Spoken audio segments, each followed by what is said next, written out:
Welcome to Jewish Backgrounds to the New Testament.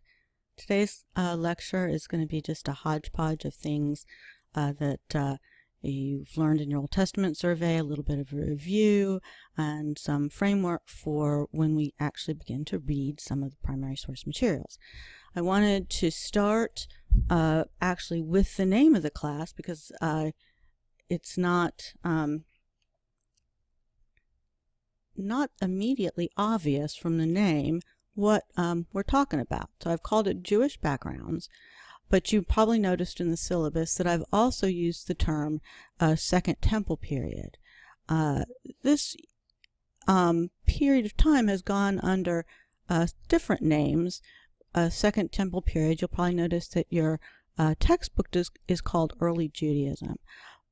All these names come from are referred to this period from 539 BCE to 70 CE. So at the return from the exile to the destruction of the temple by the Romans. For many years, early 20th century, we actually referred to this as the post-exilic period. Now, if you think about that, how many years after 539 can you still call it the post-exilic period without that just being ridiculous? It's like calling the modern 21st century America post-revolutionary America. It just, it's true, but it doesn't really indicate very accurately what's going on. So the idea of the Second Temple Period, because after 539 they returned from the exile and rebuilt the temple, which was then destroyed in 70. Also early Judaism, because it is in this period that we begin to see Judaism as in its modern form. The roots of modern Judaism come from this period. So both of these are good terms. I'll use both. But in the past, this period of literature has often been ignored. I'm talking about, you go back to the early 20th century, because it was considered too priestly, too legalistic. There was sort of a judgment against these writings. And plus, of course, the 20th century, we've discovered so many more writings from this period. So it's a period of time and study that's really blossoming. And it's one of my favorite time periods in biblical history, and I hope that you can catch some of that excitement. So, I wanted to point you to Murphy, by the way. If you need to review your history, the first 34 pages of Murphy is a really great review, and it'll get you on tap for where we are in this period. Let me start again. I wanted to point out, and they're mentioned in the Murphy, but there are three theological sort of viewpoints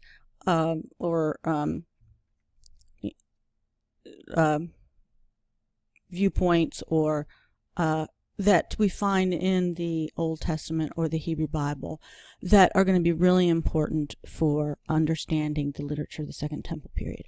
I'll write them all out. The first is Deuteronomic theology. Deuteronomic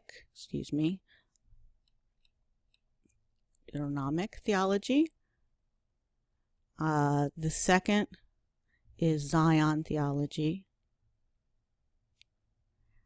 And the third is wisdom theology. These are all ideas found very definitely in the Old Testament, in books such as Deuteronomy, obviously, Isaiah, Proverbs, and things like that. So what are they? I just want to review. So let's start with Deuteronomic.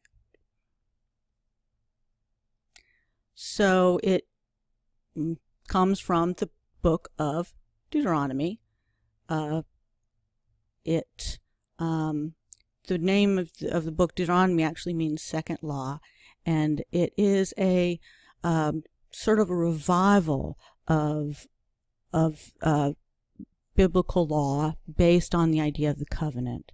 So you're familiar with the story of the forming of the covenant at Mount Sinai. and this is becoming the basic relationship that the covenant of the Jewish people with God. So it's the central saving act of the Old Testament, if you want to put it that way. There the people make a covenant with God, and really in its simplest form, if you will be my people, I will be your God. So they agree to be God's people. But if you notice, the burden of behavior is on the people. Oops. I'm not even writing completely. Sorry about that. So the idea then, what does it mean to be God's people? And that is the law. So all of that material in Leviticus, etc., that we find so tedious as modern non-Jews, non-observant Jews, is actually understood as an amazing gift of God, so that they know exactly what it means to be God's people, to live out the law. So it was their relationship. And so everything in their history then, from the Deuteronomic position, is graded by how well they are being faithful to God. And really the continuing the Deuteronomic theology, it's faithfulness to God,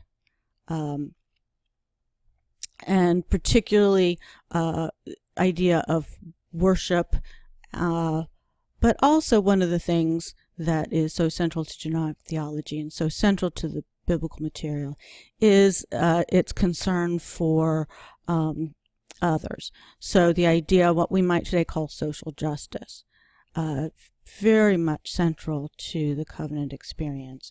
We treat each other like God would want us to treat them. So if you think about, here, let me start that again.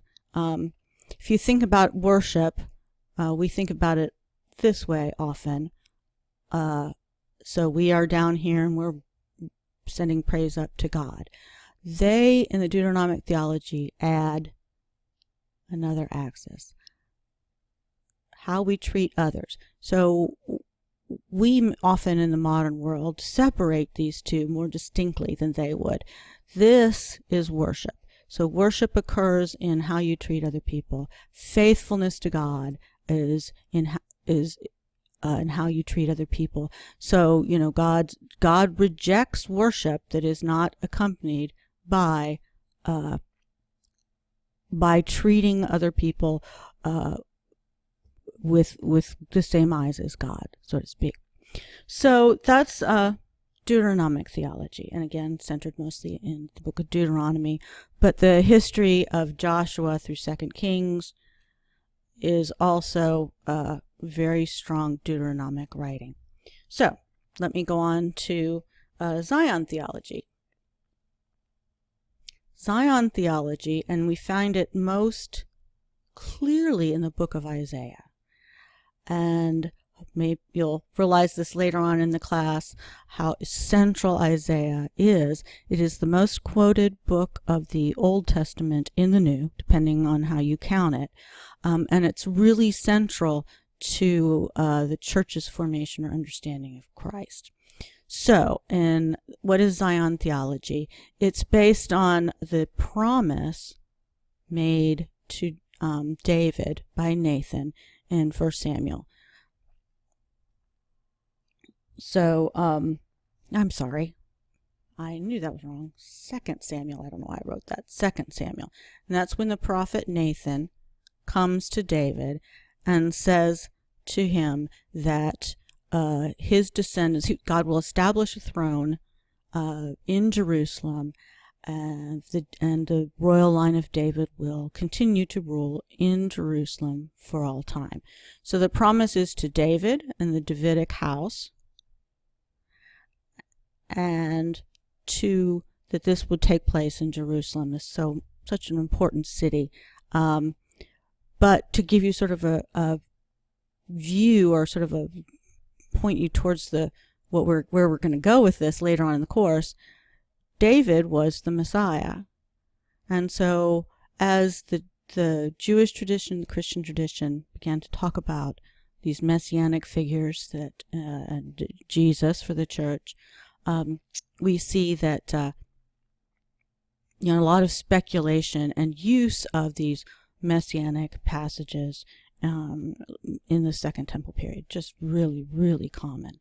So one of the things I want to do during our class, during the semester, is to talk about what passages were used and how they were combined, and ultimately led us to the church understanding of Jesus. So finally, the third theology is wisdom. Wisdom theology is basically found in the Old Testament in the books of Proverbs, Job, and Ecclesiastes. Ecclesiastes. Proverbs is very traditional wisdom. Job and Ecclesiastes become sometimes called skeptical wisdom. They're much more essays, whereas Proverbs is a list of proverbs and the right and wrong.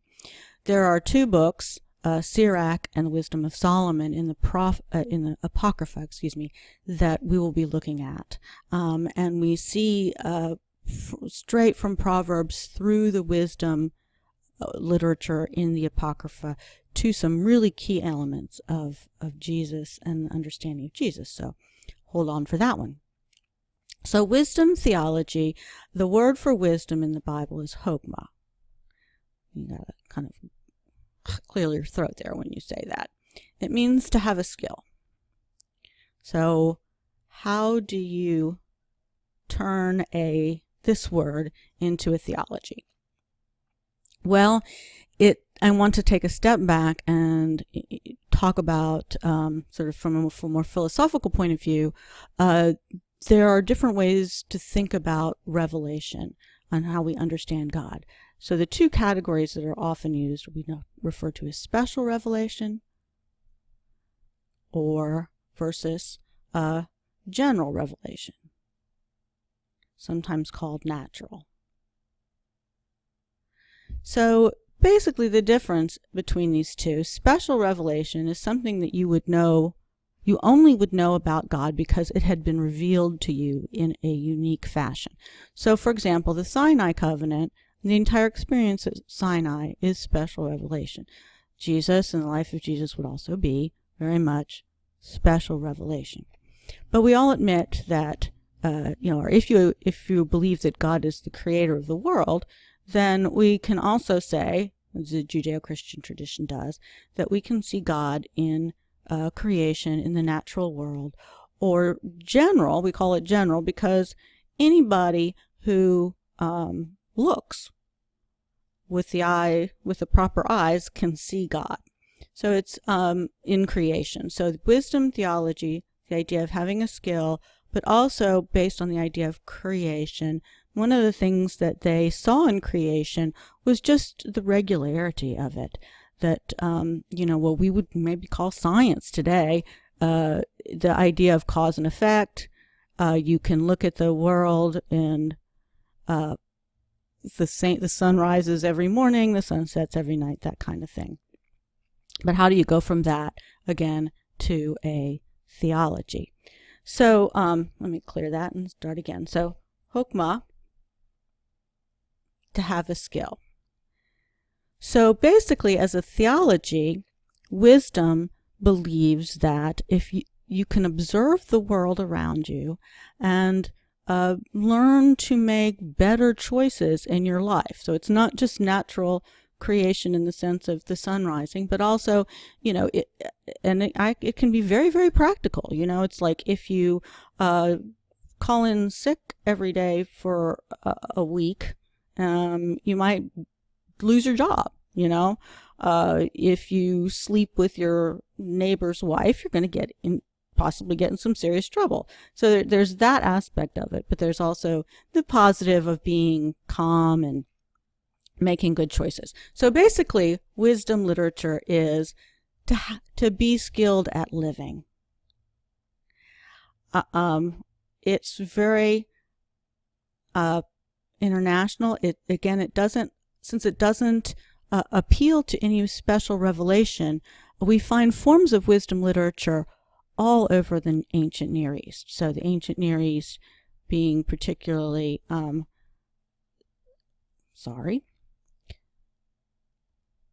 Mesopotamia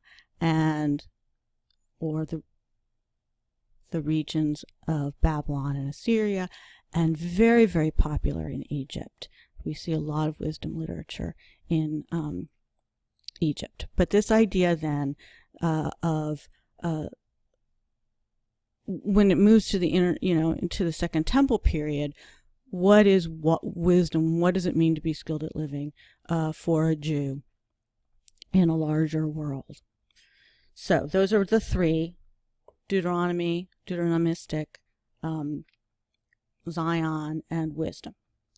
So, and as you listen along, if you have questions, jot them down, and that'll be part of your reading report you can send to me, and I will certainly address all the issues that I might leave open for question. So, having gotten that out, I wanted to then talk about some really basic stuff about life during this period. And first of all, this is the period of the beginning of the diaspora. So diaspora with a capital D, proper word, meaning the spread of Jews throughout the world, or in other words, the spread of Jews outside of the traditional national boundaries. So by the time you return from the exile, we have large communities of Jews in Babylon. By the end of this period, we have another very, very famous community in Alexandria in Egypt. There's even, if you go to ancient maps of Alexandria, there's a very large quarter of the city that's called the Jewish Quarter. So now you have Jews all over, and so to be a Jew is different now from being a citizen of a particular nation, and that's really important to know, because it's a crisis if you think about it. What it meant to be Jewish before the exile was to live in Judah or Israel and to worship at the temple and that kind of thing, and now that's not possible for everybody. So it is definitely in this period that we see the development of the synagogue, which is another important, I'm sure, idea that you're familiar with, a Jewish house of worship. And it's things like the synagogue that allowed Judaism to survive the destruction of the temple in 70 and become and not disappear from practice. So the fate of people in the exile and the diaspora spanned the gamut. It could be very positive. They were often very wealthy communities, but their practice was different. The biggest issue being, monotheistic, versus polytheism. Judaism in this period is I can spell, sorry. Monotheism versus polytheism. So all the countries, every religion around them, practiced some form of polytheism, but they were monotheists, and this is the kind of thing that put them into conflict, sometimes just minor to full-blown persecution, this monotheism versus polytheism issue. Now, another issue that is in the diaspora is language. So it's important to get this on the table too. Hebrew, and we'll talk about this when I get to the history of it. Hebrew was no longer a spoken language after the return from the exile. Aramaic was the spoken language of the people who lived in Palestine. But in the diaspora, most Jews spoke Greek. Hebrew was at best at this point, in this period, a language that was read and written for sacred material. but it was not spoken. And so if you were in Alexandria and you were a merchant, the chances that you could even read in Hebrew were not high. So now we're starting to introduce multiple languages into the mix. So I do want to say some things about what life was like in Judah. This is probably Judah or Judea are the best terms to call this region at this period, but we would call Palestine. The name Israel is no longer really used in this period. So at this point, from the return from the exile, some really important changes. The monarchy, particularly the Davidic monarchy, has disappeared. We get a little glimpse of it with a figure named Zerubbabel, but otherwise we don't. There is no one who claims to be a descendant and to claim the throne. And that's the reason there's no monarchy, is because there's no nation anymore. The Israel, Judah, is now a province of first the Persians, then the Greeks, then the Romans, but it for only a very short period of time is it ever self-ruled again. And that's something you can say is true until 1948. So it's a province of larger nations. So without a monarchy, and it becomes a province, the group that sort of slips into the position of leadership is the priesthood. And they were connected to the temple in Jerusalem. This is hereditary, so you are a priest because you're born into a priestly family. The priesthood then becomes, it's sort of like Rome, or the Roman Catholic Church after the fall of Rome. Everything, a lot of the political structures are gone, and the church rises to become both a secular and a religious leader. The priesthood, the priests become the liaisons between the Jewish people and their overlords, and they become the administrators of both religious and political law. So they become the enforcers of whatever policy. So they're often, at least by some people, they become suspicious because they are cooperating, and they often tend to be more, acclimated to the larger international environment. And so they become, they sort of lose touch with the common people.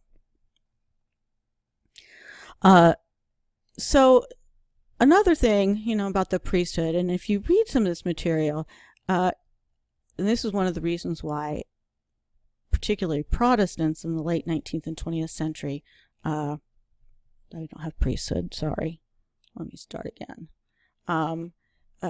is that it appears to be very legalistic. Just follow the rules, just, don't question it, at least, sort of attitude of strong legalism. But the thing is that when you read the biblical material, you're not getting the whole picture. The priesthood was not an uncontested authority in the biblical period, or in the Second Temple period. So, and this is important, and it's not to remember when we start looking at all this larger material. An example of this is the fact that there were multiple temples during this period. We really don't think about that because the Bible only talks about the temple in Jerusalem. But an example, we have a stash of literature from a place called Elephantine, and I know it doesn't look like that, but that's how you spell it. It's in, it was an island on the Nile River where an encampment or a community of Jewish mercenaries lived, and they had a temple in Elephantine because we have records of their conversation back to the temple in Jerusalem asking questions. There was a temple in Jordan. There was probably one up in the northern part of Israel as well. So the priesthood, and particularly the priesthood in Jerusalem, was not completely, it was contested. The other concern, I think, of this period, and again, it'll set us up for how understanding the movement into the early church, is that if you just read this material, all the priests do everything, and there doesn't seem to be much for the individual. And so an issue that sort of starts to come to the fore is lay worship. This becomes, clearly you'd have to deal with this in the diaspora because you can't get to the temple.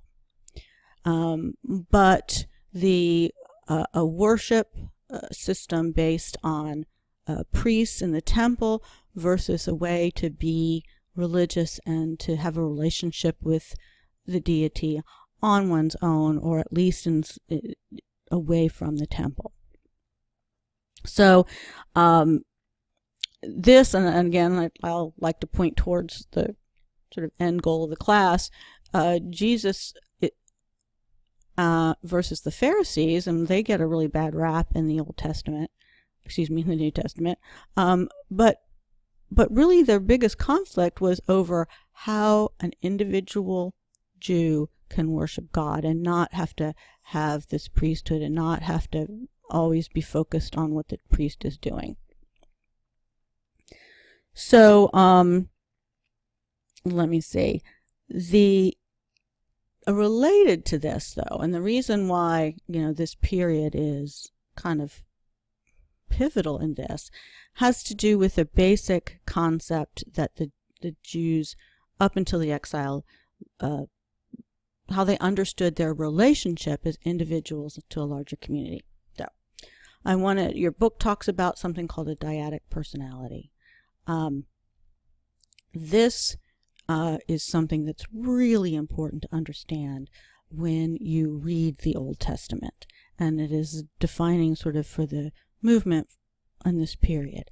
Dyadic personality, the idea of a dyadic personality, or at least it has to do with the relationship of the individual versus the community. So today, and we are famous for this as Americans and as Christians, but particularly as Americans, is we see ourselves primarily as individuals who are members of a community. But a dyadic personality understood themselves as members of a community first. And second, as individuals within that. So it makes temple worship a little bit more understandable, because they would see that what the priests were doing was for the whole community, and they were, like I said, primarily members of a community, and secondarily as individuals. So again, when we talk about the legal system, we're going to talk about sin and atonement and what all that meant in this period. Keep in mind that they saw themselves in this dyadic sense. A couple other issues related to that then, that is not completely obvious to the modern reader, and that has to do with issues of sin and atonement. So the Christians use these words just like Jews use these words, but given a dyadic personality, first of all, and then their sort of concept of their relationship with God and how the world, their worldview, means that they mean something slightly different to them than they would to us. So if you look at the biblical law, a couple words get used over and over again. The first pair is clean versus unclean. The other pair of words that gets used in these judgments of what is sin and how to atone for sin is holy and unholy. So to understand these categories is to, I think, give you an amazing insight into the Levitical material and Levitical law, but it will also, I think, when you think that this is the way Jesus conceived the world, will make you understand, I think, even more deeply Jesus' comments on following law and what that meant. So I think it has a lot to tell us about Jesus in the gospel narratives. So sin and atonement, being right with God or not right with God, come down to these two pairs of words. So I want to start with clean. A word that gets used with these pairs, especially with clean, is abomination. And that's a strong word, but again, what is an abomination for them? And it has to do again with clean and unclean. So first, clean is not a moral category.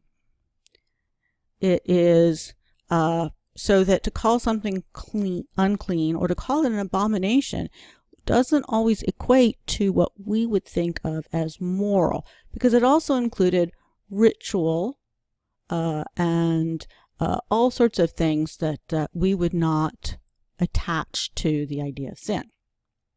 So clean, not a ritual, includes rituals, but not a moral category. What is it? It has to do with everything in the world being in its proper place.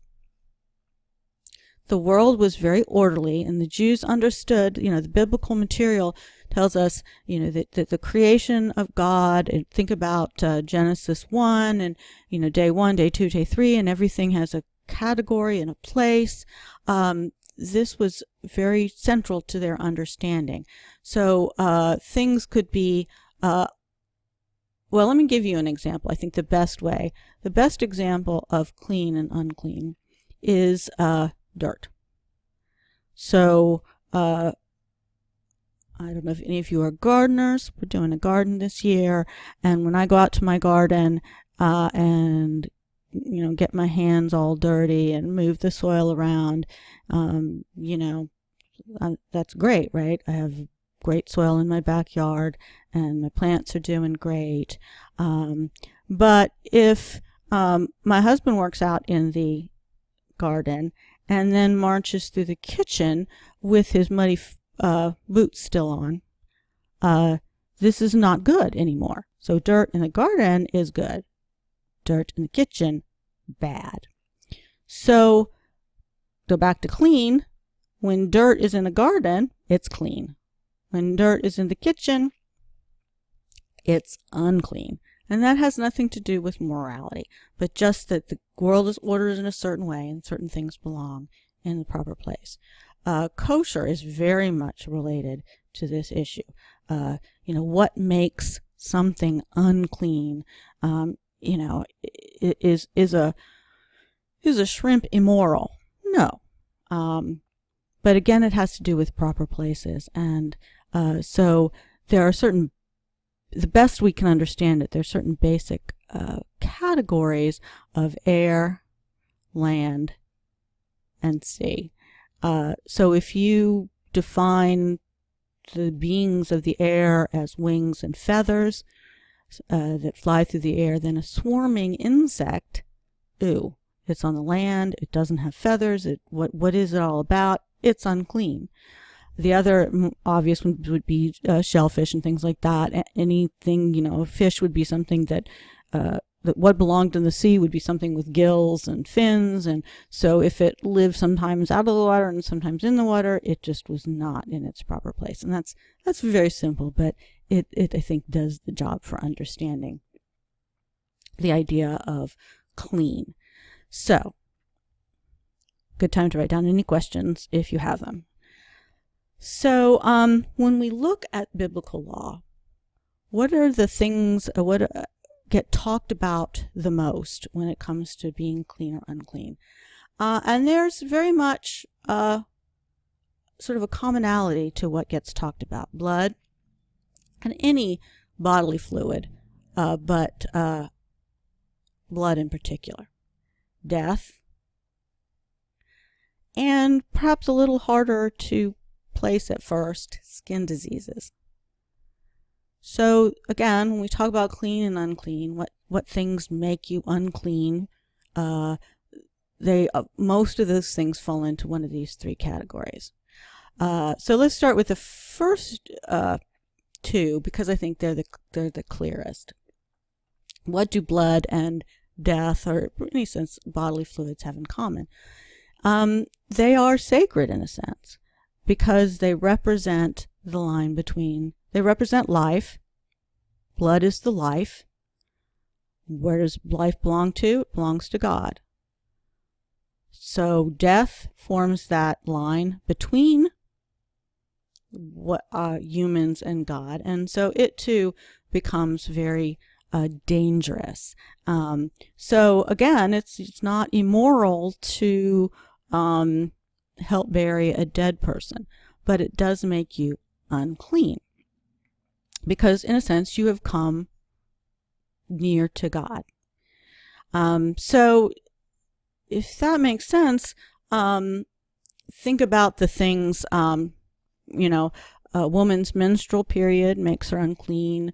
The story of the, and there's nothing moral about having a menstrual cycle.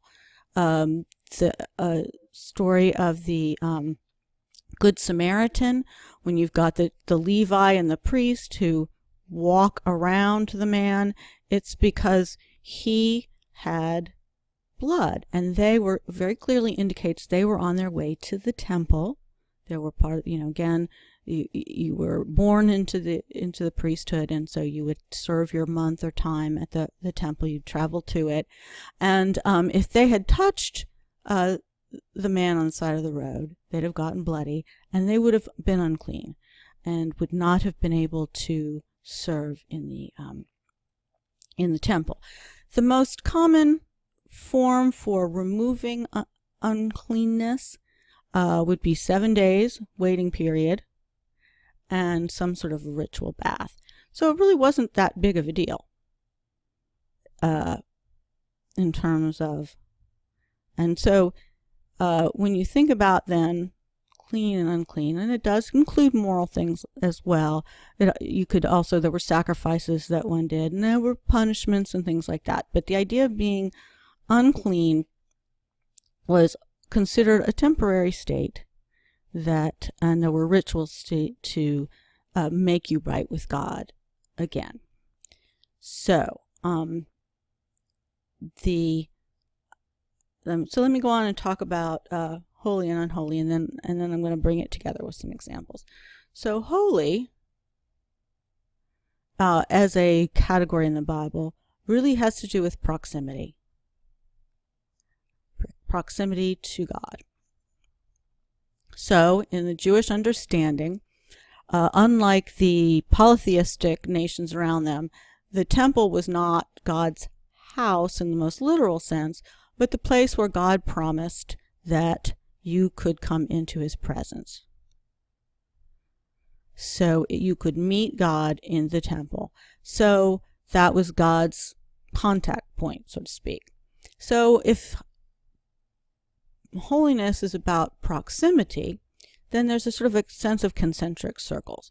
Now, if you think about the construction of the temple, there was this small room at the back of this temple known as the Holy of Holies, and it was forbidden to enter that except for the high priest. It was covered by a curtain, and that was the holiest place on earth.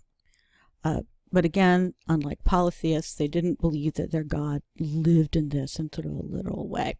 Of course, around that would be the temple. So the temple and the Holy of Holies would be the holiest places, and particularly to move into the temple required all sorts of preparations. You couldn't move into the temple unless you were prepared ritually. And then, of course, concentric circles around it, and I'll start with circle now, the city of Jerusalem. So the city on a hill, the holy city. And then around that, the nation, at this point, such a symbolic nation of Israel. And then there was everybody else, which was, everywhere else was outside. Okay, so if you're with me, I'm going to clear the screen, and I'm going to go on and talk about the combinations. So I'm going to start with who belonged in the various combinations of these terms. So if we're going to want to talk about the average Israelite or Jew, so this would be a worshiper of Yahweh, would they be clean or unclean? Well, they would be clean because they lived in covenant. So your natural state, according to the Old Testament, was to be clean or right with God because you were a member of the covenant. And if something went wrong, then like you had to touch a dead body or prepare a dead body, you would go through, that would make you unclean temporarily, but you'd go through a ritual and go back into the normal state. But the average Jew, however, would be unholy because the average Jew did not live in the temple or live moving in and out of the temple on a regular basis. So this was the way to be. If you were Jewish, you were clean because you followed the covenant law. If something happened that made you unclean, you would go through a ritual, bring you back, and then unholy is your normal state, just living and working. So then we think about the other categories. Unclean and unholy was probably the next easiest one to think about. And being unclean and unholy, if you're familiar with the term Gentiles, anyone who wasn't Jewish, because they didn't live in the covenant and they didn't live close to God. So that's your first, your second combination, in no particular order. The third combination would be clean and holy. And so you're probably figuring out who this group would be. These would be the priests. And not just, if a priest is wandering down the road near Bethlehem, he wouldn't be clean and he wouldn't be holy. But this would be priests in their ritual state, prepared and to enter into the temple. So those who dwelled, the high priest, they would fall into this category. Now, there's one more category, and it relates, interestingly, to the idea of sin as well. That would be unclean and holy. So what in the world could be out of whack with God and yet in proximity to God? And it is the temple. And this gets us back to the understanding of the dyadic personality. So basically, everybody sinned. They become unclean at times. They had to go through the rituals to make themselves clean. But some of that sin would sort of accrue to the temple and sort of make the temple unclean. And so you're probably familiar with the ritual, the Day of Atonement. This was annual, and part of the purpose of the Day of Atonement was to clean the temple of the corporate sin of the country. And so if you think about it then, sin was something that knocked you out of your state of being clean. Oops, sorry, getting crazy with my pen, sorry. I can do this. Out of cleanness.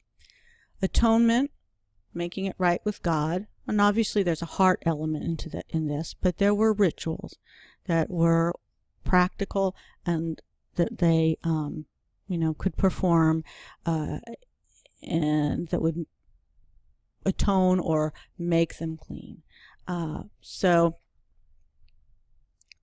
again, the idea of the dyadic personality and some basic understanding of the symbolic understanding of the symbolic world that they used to think about their relationship to God, which was really based on this idea of clean and unclean. In many ways, the Christian understanding is the reverse. We talk about ourselves as being separate from God, and that our faith and our belief in God brings us into relationship to God. And we think of it as a one-time event, but in the ancient world, an ancient Jewish understanding, from which the Christian understanding comes, is that it was an ongoing relationship, and one was a member of it by being a member of the covenant. So, again, if you have any questions, write them down and send them to me email. But I did want to do one more thing before we finish this intro lecture. And you probably, this, by the way, you've probably noticed already, there I have a handout that I've put on up on Blackboard. This is also on Blackboard, but I just really wanted to have you look at it with me, so to speak. This is the history of the period that we're going to be talking about during this semester. So, and I will not, I'm going to tell y'all, don't freak out, but I will not ask you, I will not test you on this entire chart at any given time. However, when we're talking about Haggai and Zechariah, I will probably need for you to know the major events of the Persian period. So, if that makes sense.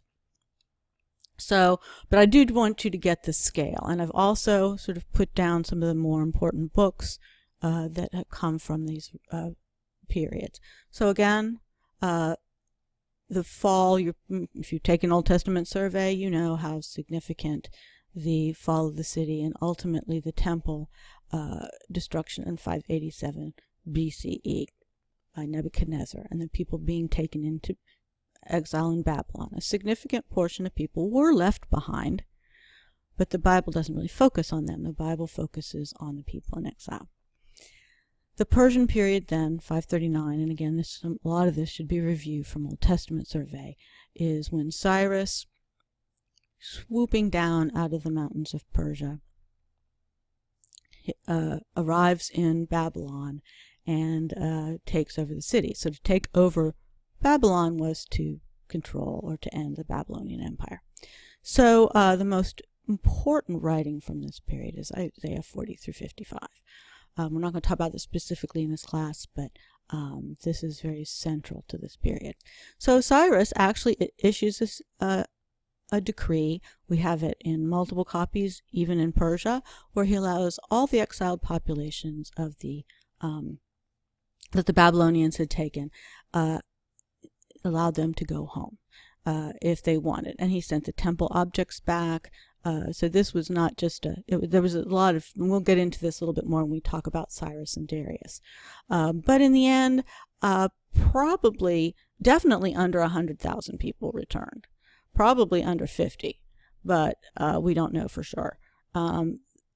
Despite, the importance of the return, not that many Jews stayed in Babylon, which said that they had developed a life there. They were well off enough to want to stay, rather than go back to basically what was the scene of war. So eventually the temple is rebuilt. So if we're going to call it the Second Temple period, we kind of begin with a period of its building. But at this point, so the next major event, and one that you probably are already familiar with, is Alexander the Great, who takes Jerusalem in 332. We don't really have a description of this. We know it happened. So it happened peacefully as far as we know. He then went all the way to the Indus River and came back to Babylon, where he died without a successor. And so we will make reference, or we'll see reference in some of the literature we read this semester, of this period of the War of Successors, which was really, really awful on the people that had to live in these regions and basically it's the successors being Alexander's generals fighting over his empire. Now the two that become most important for us, first the Ptolemaic Empire. So for a long time, Judah was under Egyptian control, and this was actually a period of relative peace. The Egyptians did not interfere. and as long as the region was flourishing, they just let it be. Things, however, one of the other generals, Seleucus, who's associated with Syria, he wrested control of Judea from the Egyptians in about 198. Now, he isn't that big of a deal, but this guy is. When we get to Daniel and apocalyptic writings in general,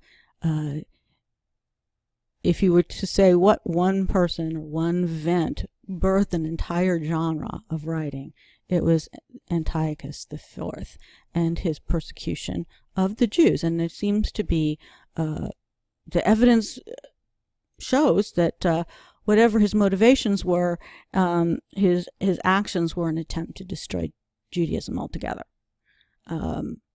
So in 167, and this is an event associated with the book of Daniel, Antiochus IV entered the temple and desecrated it. There are different stories.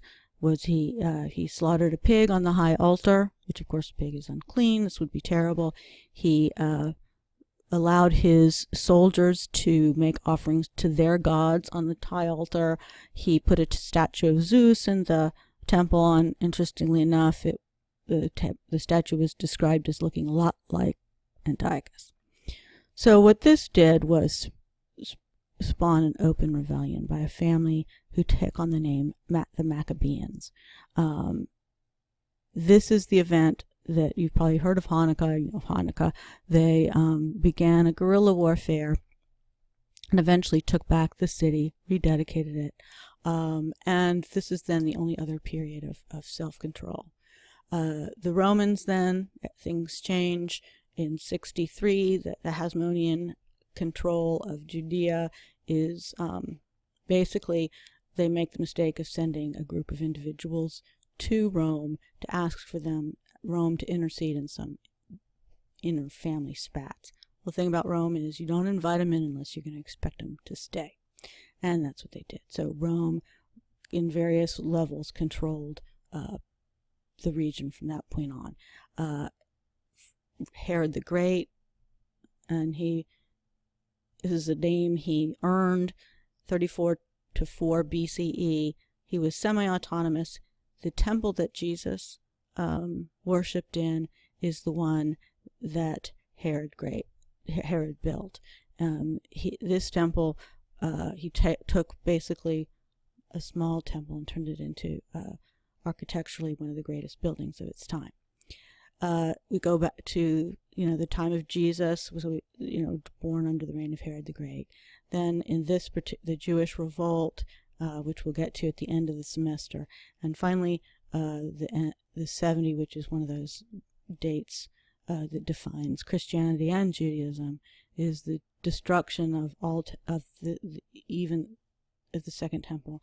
And this is why there is no temple now, because it was destroyed and it has not been rebuilt. So I'm going to stop here. This will be important to refer to over the course of the semester, but like I said, if you have any questions about it, send them to me. I will never sort of give you a test on this as much as when we're studying Haggai and Zechariah, do you know this? When we're studying Daniel, can you tell me about the Maccabean revolt? So again, send me any questions and I will see you or hear you or let you listen to me in the next session on Haggai and Zechariah. I hope you have a good day. Bye.